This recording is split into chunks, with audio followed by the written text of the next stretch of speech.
Bismillahirrahmanirrahim. Alhamdulillah nahmaduhu ta'ala wa nasta'inuhu wa nastaghfiruh wa na'udzu billahi min syururi anfusina wa min sayyiati a'malina. May yahdihillahu fala mudhillalah wa may yudlil fala hadiyalah.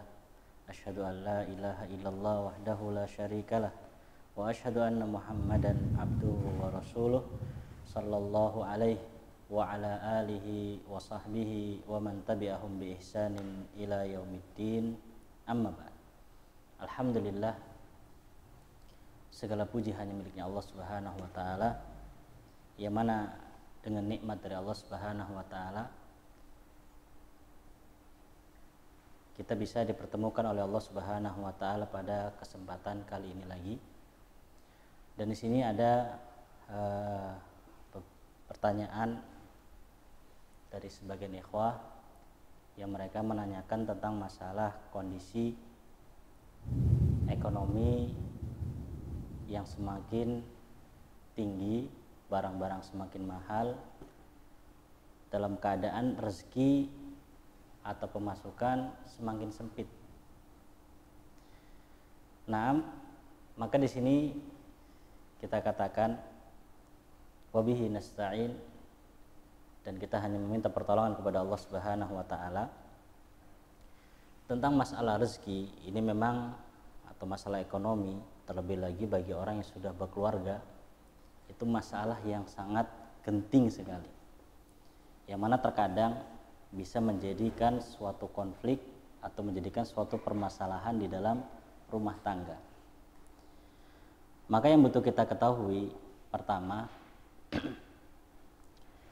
bahwasanya rezeki setiap hamba itu semua sudah ditetapkan dan dicatat oleh Allah Subhanahu wa taala bagiannya masing-masing, dan tidak akan hilang nikmat tersebut dari seorang hamba.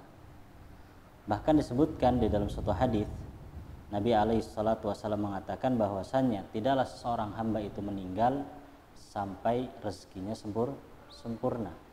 Sampai rezekinya sempurna. Bahkan dalam hadis yang lain, Nabi alaihi salatu wasallam menerangkan bahwasannya rezekinya setiap hamba itu akan mencari pemiliknya, sebagaimana ajalnya itu mengikuti dan mencari pemilik ajal itu sendiri. Dua perkara ini akan selalu pasti menemui kita. Kalau kita sudah paham di sini, maka tentang masalah rezeki, walaupun misalkan barang-barang semua sudah naik, harga-harga semua sudah semakin mahal, yakinilah bahwasannya Rabb yang memberikan rezeki untuk kita bisa beli ketika murah, Dia juga Rabb yang akan memberikan rezeki kepada kita ketika barang-barang itu mahal. Dan ini mengingatkan anak kepada nasihat yang disampaikan oleh Imam Ibnul Qayyim rahimahullah ta'ala.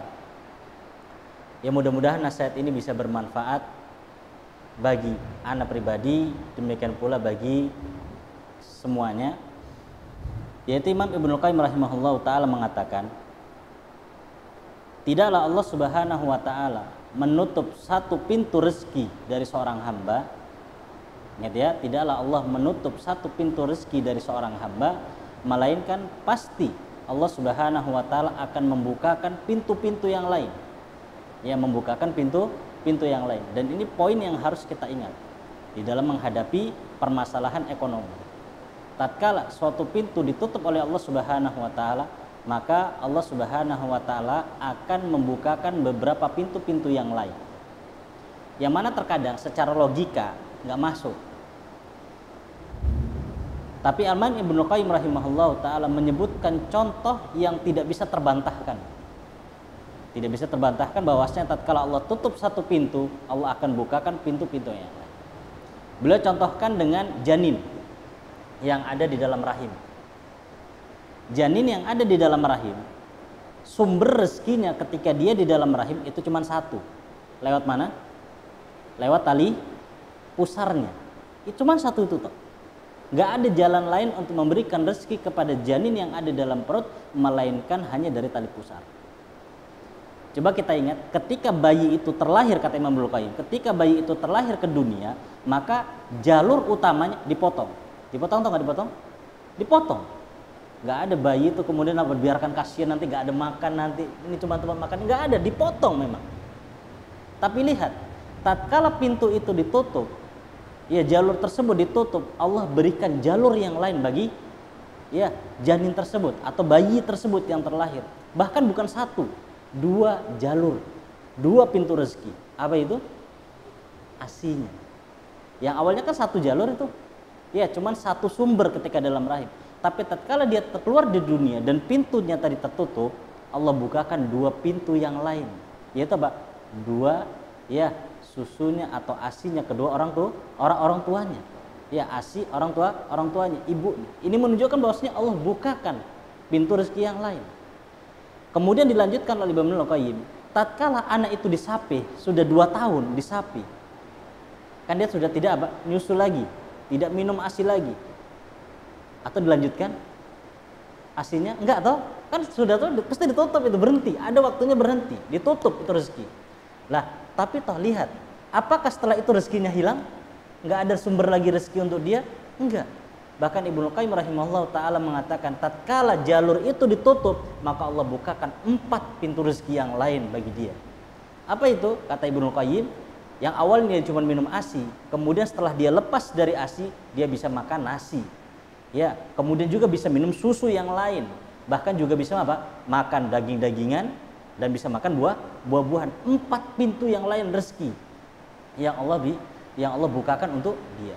Perhatikan, ini tatkala dia atau hamba tersebut, manusia tersebut tidak memiliki daya dan upaya untuk mencari rezeki. Allah bukakan. Apalagi kita yang sudah seperti ini, ya sudah Allah berikan akal yang sempurna, kekuatan fisik yang sempurna, insya Allah pintu rezeki akan dibuka lagi oleh Allah Subhanahu wa ta'ala lebih banyak dan lebih banyak. Yang terpenting adalah apa? Yakinnya kepada Allah Subhanahu wa ta'ala. Karena sumber ya kekuatan seorang mukmin adalah imannya dia kepada Allah Subhanahu wa ta'ala, percayanya dia kepada Allah Subhanahu wa ta'ala. Yang membuat orang itu bingung ketika barang-barang mahal dan yang semisal tidak lain karena imannya menurun. Ya, karena imannya menurun. Oleh karena itu, maka hendaknya kita mengoreksi lagi keimanan kita kepada Allah Subhanahu wa ta'ala, sehingga dengan itu kita bisa mengetahui bagaimana tingkatan keimanan kita kepada Allah, dan itulah yang menjadi pendukung bagi kita untuk menghadapi masalah barang-barang yang mahal atau rezeki yang seret, yang sempit atau yang semisalnya. Dengan iman kepada Allah Subhanahu wa ta'ala, maka semuanya bisa terselesaikan. Dikarenakan Allah juga mengatakan dalam Al-Qur'an, wa may yattaqillaha yaj'al lahu makhraja wa yarzuqhu min haitsu la yahtasib. Wallahu taala alam bissawab. Mudah-mudahan ini bisa bermanfaat baik untuk Anda pribadi maupun untuk yang mendengarkan. Aku lama sami'tum wa astaghfirullah innahu huwal ghafurur rahim. Subhanakallahumma bihamdik asyhadu an la ilaha illa anta astaghfiruka wa atubu